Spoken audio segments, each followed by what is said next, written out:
Maxine Thompson-Curl and Anthony Curl founded One Punch UK because of something that happened to their son Christian, who was also punched with one punch and who died as a result. Maxine, good to talk to you. Thanks very much for joining us. And this is a terrible legacy, isn't it, that's happened both to yourself and to Deanna, and the danger of extreme violence that seems to happen on a kind of daily and nightly basis in this country. Yes, good morning and thank you for inviting me on. Really, can I just say the follow-up to Deanna, that was absolutely amazing. Everything she said, I back 100%. Yeah. This is my legacy. My Christian was a 19-year-old boy who had just been out to pick a friend up from a nightclub.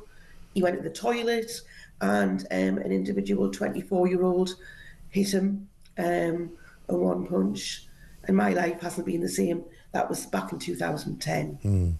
I know, it must be absolutely awful. It must be something you think about all the time. And I mean, you know, I don't wish to pick on Mike Amesbury. I'm not picking on him because he's a Labour MP or because he happens to be in the public eye. But I mean, the video footage of what he did seems to me to be worthy of slightly more than a 10-week sentence in prison, given that he pleaded guilty to assaulting a constituent in a way which could have been as deadly as what happened to your son. Yes, and the thing is as well that it's down as a one punch, but a one punch is always grievous bodily harm. In the little say without intent, because it was only once. But Mike Amesbury went about 4 or 5 times, didn't he, to that poor man who was lying on the floor. So there was definite intent. So it's grievous bodily harm with intent. Had that person died, that would have been a murder charge. Yeah. You know, it's just absolutely disgraceful. And you know, look at the state of him. Yeah. He's in the public eye all the time. That man, that's what he wanted. He stood up to be voted, to be an example to all of us, and now he just thinks that's okay. And the insult, you know, we're talking about a way of for families who've lost loved ones. It's about getting justice, isn't it? Yeah. So the insult on that family, luckily that man didn't die, but 10 weeks, it's just an absolute insult, and still getting paid, apparently. Yes. I've read it in the paper this morning. Well, I mean, also, apparently showing no sign of remorse. He's apparently appealing the sentence, which seems ridiculous. And he's showing no signs of stepping down from his job as an MP, which is extraordinary. You should have no choice. You should just be taken away, and that should be taken away. Like, you know, how, like exactly what Dehenna's just said. How can he stand for us as a public? Because he's not trustworthy, is he? No. No, I mean, you wouldn't. No, I mean, if he's willing to do that, you'd have to think to yourself. I mean, I've been a journalist for many years. That's not the first time that's happened. That's not the first time he's done that. He looks like somebody who does that on a regular basis. Yes, absolutely. I totally agree.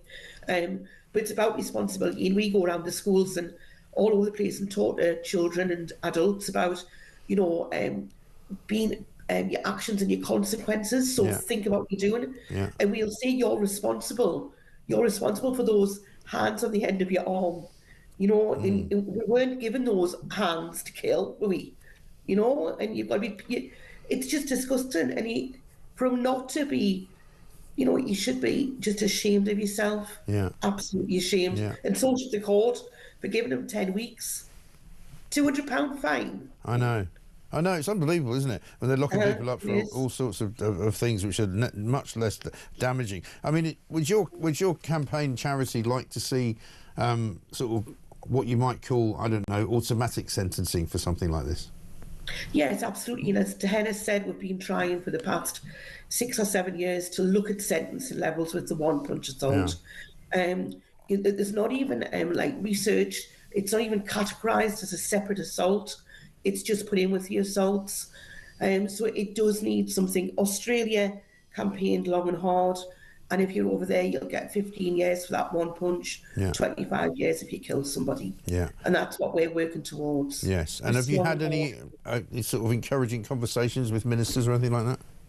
Yes, we have. My husband Anthony's been down at the House of Parliament on a good few occasions. And we have got a lot of support. It's just getting the changes.